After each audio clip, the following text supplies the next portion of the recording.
My name is Ethan, and for as long as I can remember, I've been fascinated by the old, the forgotten, and the things that go bump in the night. Not in a spooky Halloween costume way, but in a genuine, almost academic curiosity about the unexplained. My parents, bless their hearts, always indulged my quirks. They thought it was a phase, something I'd grow out of, like my brief obsession with collecting bottle caps or my even briefer foray into competitive chess. But this wasn't a phase. This was a calling, and it led me to some dark places, literally and figuratively. It all started, as most of my ill-advised adventures did, with an old map. Not a treasure map, mind you, but a faded, brittle topographical survey from the early 1900s that I found tucked away in a dusty antique shop in upstate New York. The shop owner, a man who smelled faintly of mothballs and regret, practically gave it to me. "Just some old junk, kid," he'd grumbled. "Belongs to a time when folks still bothered with paper and ink." But to me, it was a relic, a whisper from a bygone era. And one particular mark on it caught my eye, a small, hand-drawn X deep within a densely forested area, labeled simply and chillingly, Blackwood Hollow. Blackwood Hollow wasn't on any modern map. I checked. Trust me, I checked every digital and physical map I could get my hands on. It was as if the place had been erased from existence, swallowed by the relentless march of time, or, more ominously, by something else entirely. That, of course, only fueled my obsession. The internet yielded frustratingly little. A few obscure local history forums mentioned a logging town that disappeared in the early 20th century. Whispers of a sudden exodus, or perhaps something worse. No official records, no clear reasons, just vague, unsettling anecdotes about the shadows that consumed. I spent weeks researching, cross-referencing, and piecing together fragments of information. The most concrete lead I found was an old newspaper clipping from 1918, brittle and yellowed, detailing the mysterious disappearance of the entire population of a small, isolated logging community. No bodies, no signs of struggle, just empty homes and a chilling, untouched silence. The official explanation was a widespread outbreak of influenza, which even then seemed too neat, too convenient, especially given the suddenness and totality of the abandonment. A small blurb at the end mentioned a lone survivor, a young boy found wandering miles from the hollow, incoherent and terrified, muttering about the things in the trees. He was institutionalized shortly after. The more I read, the more a gnawing curiosity took root in my gut.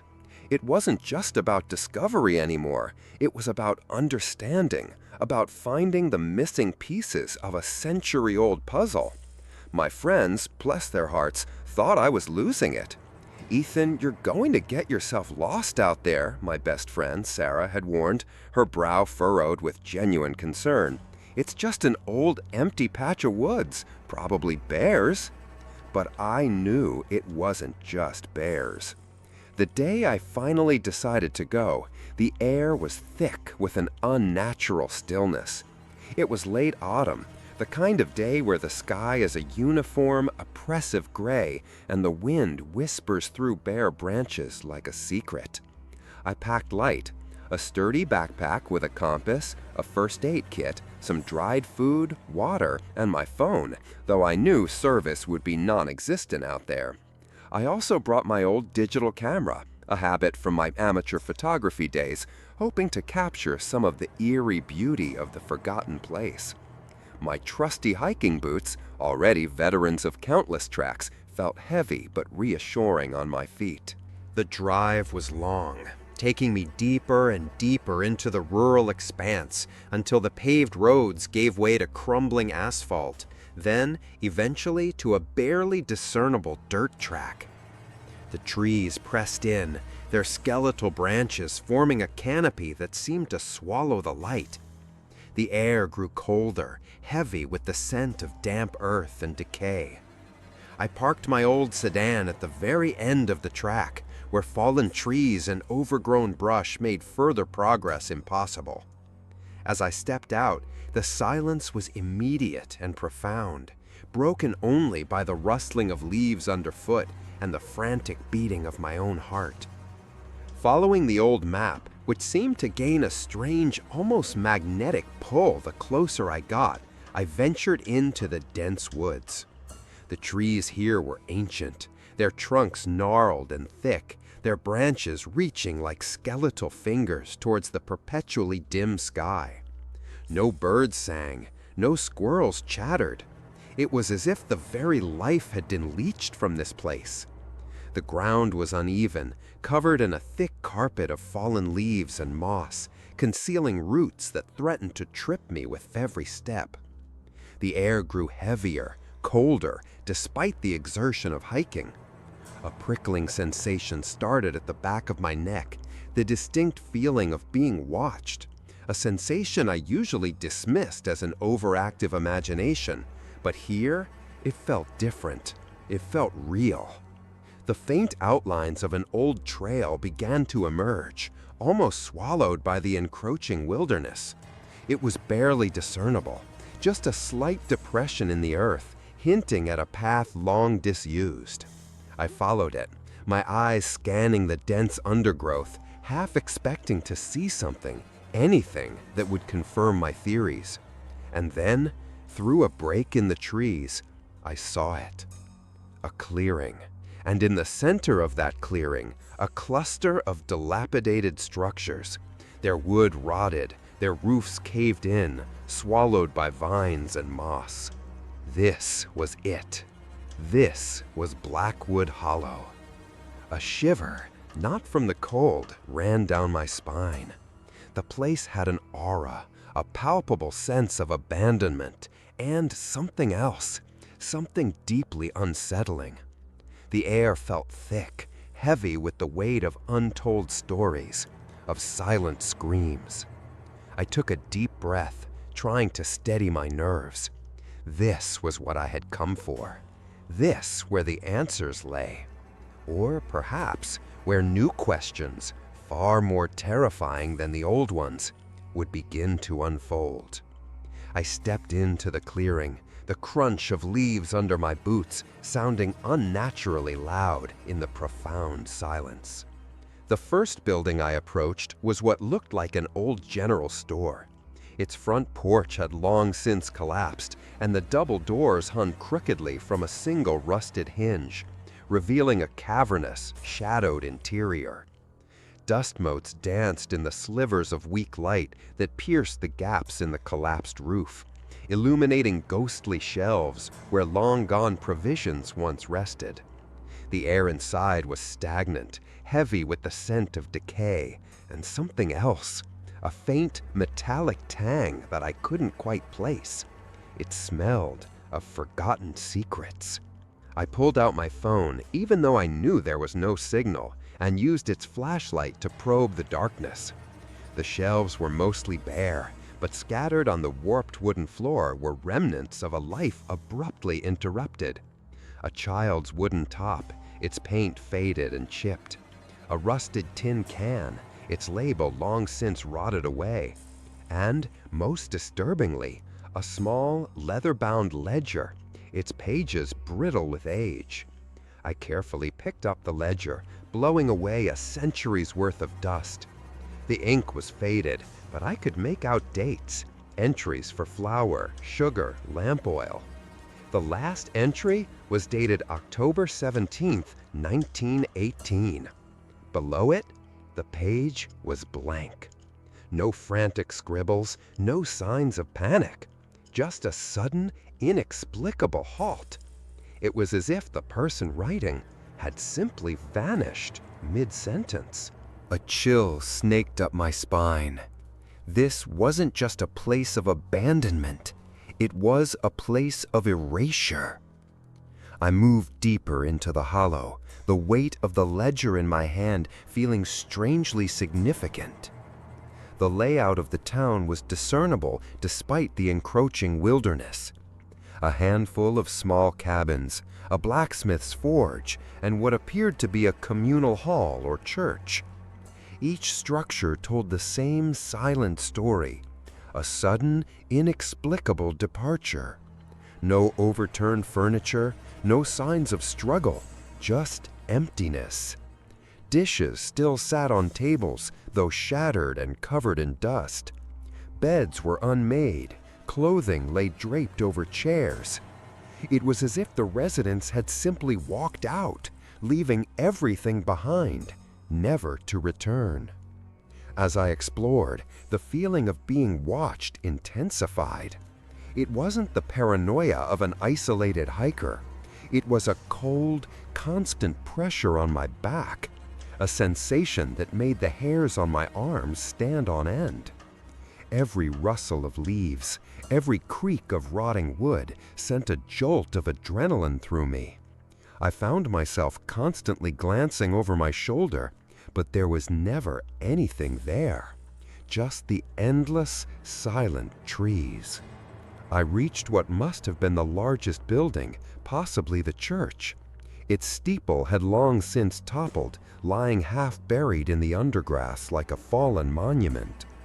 The double doors, unlike those of the general store, were still mostly intact, though warped and swollen with moisture. I pushed one open, and it groaned in protest, a sound that echoed eerily through the empty space. Inside, the silence was even more profound, heavy, almost suffocating. Stained glass windows, though cracked and filmed with grime, still cast faint, distorted patterns of light onto the dusty floor. Pews, overturned and covered in a thick layer of cobwebs, lined the central aisle. At the front, a simple wooden altar stood, strangely untouched by the decay that had consumed the rest of the building. And on the altar, resting perfectly centered, was a single, tarnished silver locket. My heart pounded. This was out of place. Everything else was either part of the structure or clearly something left behind in haste. This locket looked like it had been placed there, deliberately. I reached for it, my fingers trembling slightly. As my hand brushed against the cold metal, a whisper, faint and indistinct, seemed to brush past my ear. It wasn't a word, just a fleeting sound, like dry leaves skittering across pavement, but it was enough to make me snatch my hand back. My breath hitched. I forced myself to take another breath and reached for the locket again, this time with more resolve. It was heavy in my palm, intricately carved with what looked like a stylized tree. I fumbled with the clasp, and it sprang open with a faint click. Inside, two faded, sepia-toned photographs. On one side, a young woman with kind eyes and a faint smile. On the other, a small child, a boy no older than 5 or 6, with eyes that seemed to stare directly into mine, full of an unspoken fear. Suddenly, a sharp crack echoed from somewhere outside the church, like a branch snapping under immense pressure. I whirled around, my heart hammering against my ribs, but saw nothing through the grimy windows. The sound had been too loud, too sudden to be natural. It felt deliberate. A new kind of fear began to prickle at my skin, different than the vague apprehension I'd felt earlier. This was a primal fear, the kind that whispers, "Run," in your ear. But I couldn't, not yet. I was too close. I closed the locket and tucked it into my pocket, feeling its cold weight against my thigh. It felt like a tether to this place, a connection to the lost souls who once inhabited Blackwood Hollow. As I turned to leave the church, my eyes scanned the walls one last time. In the dim light, Almost imperceptible against the darkened wood, I noticed something carved into a pew near the back. It was rough, clearly done with haste, but the lines were distinct. A crudely drawn stick figure, its arms outstretched, surrounded by what looked like jagged, elongated shadows. And beneath it, scratched into the wood, a single word: watch. My blood ran cold. This wasn't an abandoned town. It was a warning, a desperate message left behind by someone who had seen something. I backed away slowly, my eyes fixed on the carving, the whispers in my ear growing louder, more insistent, like a rising wind. It was no longer an indistinct rustle, but something with a discernible rhythm, a low, guttural murmur that seemed to emanate from the very air around me. I felt the pressure on my back intensify, as if an unseen presence was pressing in, urging me out. Stepping out of the church, the light had grown even dimmer, swallowed by the thickening gray of the sky. The familiar forest had transformed, the trees now appearing as menacing silhouettes, their branches twisted into grotesque shapes. The silence, which had once been profound, was now replaced by the subtle, unsettling symphony of the woods, the groan of old wood, the creak of unseen branches, and that pervasive, almost melodic whispering that seemed to weave through it all. It was as if the forest itself was alive, and it was watching me. I decided to head back to my car. The sense of urgency was overwhelming, a primal instinct screaming at me to flee. But as I turned to retrace my steps, I realized the faint trail I had followed earlier was gone, swallowed by the deepening gloom and the sudden disorienting uniformity of the ancient trees. Panic, cold and sharp, began to claw at my throat. I pulled out my compass, my hands shaking slightly. The needle spun wildly for a moment before settling, but it felt wrong, almost hesitant. The air crackled with a strange energy, like an impending storm, but there was no wind, no rain. Just that insidious whispering, closer now, almost directly behind me. I could feel a cold breath on the back of my neck. I started walking, forcing myself to move, to trust the compass, even as every instinct screamed that something was terribly wrong. The trees seemed to close in, their branches snagging at my clothes, their shadows lengthening and twisting into grotesque figures. The whispering grew louder, a chorus of unintelligible voices, ancient and chilling, rising and falling like a tide. It wasn't just in my ears, it was in my head, a vibration that resonated deep within my bones. Then, through the gloom, I saw it. Not a figure, not a clear shape, but a distortion in the air, a shimmering, almost translucent outline that seemed to ripple and shift, like heat haze, but colder, far colder. And it was moving with me, keeping pace. I quickened my steps, then broke into a run, crashing through the undergrowth, branches whipping at my face, roots threatening to trick me. The whispering erupted into a cacophony, a swirling vortex of sound that seemed to press in from all directions. I could hear it now, distinctly, amidst the chaos. My name, whispered, drawn out, distorted. Ethan. The forest floor gave way beneath me, and I stumbled, falling hard onto the damp earth. My head hit something solid, and for a moment, stars exploded behind my eyes. The locket, dislodged from my pocket, clattered to the ground a few feet away. I scrambled to retrieve it, my fingers fumbling in the dim light. As I reached for it, a shadow fell over me, not from the trees, but something directly above. I looked up.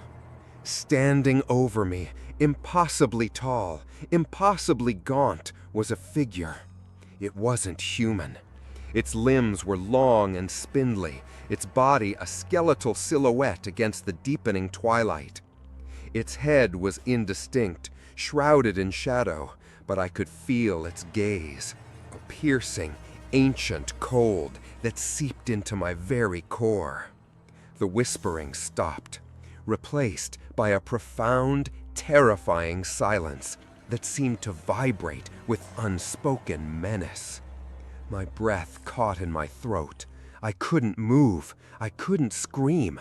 My body was paralyzed by a fear so profound it was physical, a crushing weight that pinned me to the earth. The figure, slowly, almost imperceptibly, began to lean closer. I could feel its presence, a tangible force pressing down on me, stealing the air from my lungs. And as it leaned, I saw something in the shadows where its face should have been. 2 pinpricks of light, glowing with an internal, malevolent energy, fixed solely on me. It was here, the thing that had consumed Blackwood Hollow, and it had found me. The 2 pinpricks of light, glowing with an eerie internal luminescence, were the only discernible features on what I could only describe as the creature's head.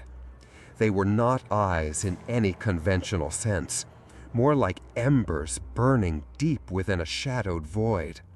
As it leaned closer, the air around it grew impossibly cold, stealing what little warmth remained in my body. I could feel the individual hairs on my arms and neck standing on end, not from the cold, but from an innate, primal terror that screamed at every cell in my being. A faint, almost imperceptible hum emanated from it, a low-frequency vibration that resonated in my chest, making my ribs ache. It was the sound of its very presence, a discordant note in the silent symphony of the woods. I lay there, utterly helpless, my mind racing through every horror story, every urban legend, every desperate attempt to rationalize the impossible. But there was no rationalizing this. This was real. This was the entity that had devoured an entire town, and now it had me. My hand, still fumbling on the damp earth, finally closed around the cold, smooth metal of the locket. It was a small comfort, a tiny anchor in an ocean of overwhelming dread. The creature didn't move quickly. Its approach was agonizingly slow, a deliberate, torturous descent. I could hear a faint rustling sound accompanying its movement, not the rustle of leaves, but something drier, like ancient parchment rubbing against itself. Its spindly limbs, vaguely humanoid, but stretched and distorted, seemed to absorb the dim light, making it even more of a silhouette against the perpetual gloom of the forest. The air grew thicker, heavier, making it difficult to draw breath. I felt as if an invisible force was pressing down on my chest, squeezing the life out of me. Then, a whisper. Not the chaotic, swirling chorus from before, but a single, distinct sound. It wasn't a voice in the human sense, but a sound that resonated directly in my mind, bypassing my ears. It was a dry, rasping hiss, like wind sifting through a grave, and it spoke a single word. My name, Ethan. The sound tore through my mind, a violation of my very thoughts. It was ancient, predatory, and filled with a chilling, malevolent intelligence. It knew me. It knew me. It had been waiting. My muscles screamed for me to move, to run, to fight, but they wouldn't obey. I was trapped, pinned by an unseen force, or perhaps by the sheer magnitude of my terror. The 2 glowing pinpricks of light seemed to bore into my soul, dissecting me, understanding me, consuming me. I felt a cold tendril of something unseen brush against my cheek, like a wisp of smoke, but icy and tangible. It carried with it the scent of damp earth, decay, and something else, something metallic and sickeningly sweet, like old blood. Just as the terror threatened to consume me entirely, a flicker of an image flashed in my mind's eye. The small boy in the locket, his eyes wide with the same fear that now gripped me. And then another image, even more unsettling, a fleeting glimpse of those same elongated shadows from the church carving, stretching out, reaching, enveloping. They weren't just shadows, they were part of it, extensions of its being. A sudden, sharp pain flared in my chest, a burning sensation that spread rapidly through my veins. It wasn't physical contact, but something deeper, internal. It felt like my very essence was being siphoned away, drained by the oppressive presence above me. I gasped, a raw, ragged sound, and felt my consciousness begin to fray at the edges. The edges of my vision blurred, the trees swirling into indistinct blurs of green and black. The world tilted. In that moment of fading awareness, a single desperate thought pushed through the haze. I couldn't just lie here. I couldn't let it take me. Not like the others. With a surge of adrenaline fueled by pure, unadulterated defiance, I finally found a fragment of strength. It was a pathetic struggle, a desperate flailing, but it was enough. I thrashed, pushing with all my might, trying to dislodge whatever invisible force held me. The locket, still clutched in my hand, pressed into my palm, its cold metal a sharp reminder of the history I had stumbled upon. The creature seemed to hesitate, its form wavering slightly, as if my feeble resistance had momentarily disrupted its focus. The glowing pinpricks of light dimmed for a fraction of a second. It was all I needed. With a guttural cry, I rolled sideways, scrambling on my hands and knees, ignoring the searing pain in my chest. I didn't look back. I couldn't. The only thing that mattered was putting distance between myself and that thing. I heard the dry, rasping hiss again, louder this time, filled with a new inflection, annoyance perhaps, or a predatory hunger sharpening. I stumbled through the dense undergrowth, not caring about the direction, only about escaping. The trees, which had seemed to close in on me moments before, now offered a desperate hope of concealment. The whispering returned, but it was no longer a chorus. It was singular, rhythmic, like a pulse, keeping pace with my frantic flight. Ethan, Ethan, come back. It wasn't just in my head anymore. It was surrounding me, a physical presence in the air, wrapping around me like invisible tendrils. Every time I thought I had gained some distance, I felt that cold breath on my neck, that oppressive pressure on my back. It was toying with me. It didn't want a quick kill. It wanted to savor the hunt. My lungs burned, my legs ached, but I pushed myself harder, adrenaline pumping through my veins, masking the pain. The forest was a blur of dark shapes, a maze of ancient trees and clinging vines. I didn't know where I was going, only that I had to keep moving, to outrun the impossible. Then, through a sudden break in the trees, a flicker of something familiar. The faint outline of the dirt track, and beyond it, the distorted shape of my car. Hope, sharp and desperate, surged through me. I burst into the clearing, gasping for air, my vision blurring.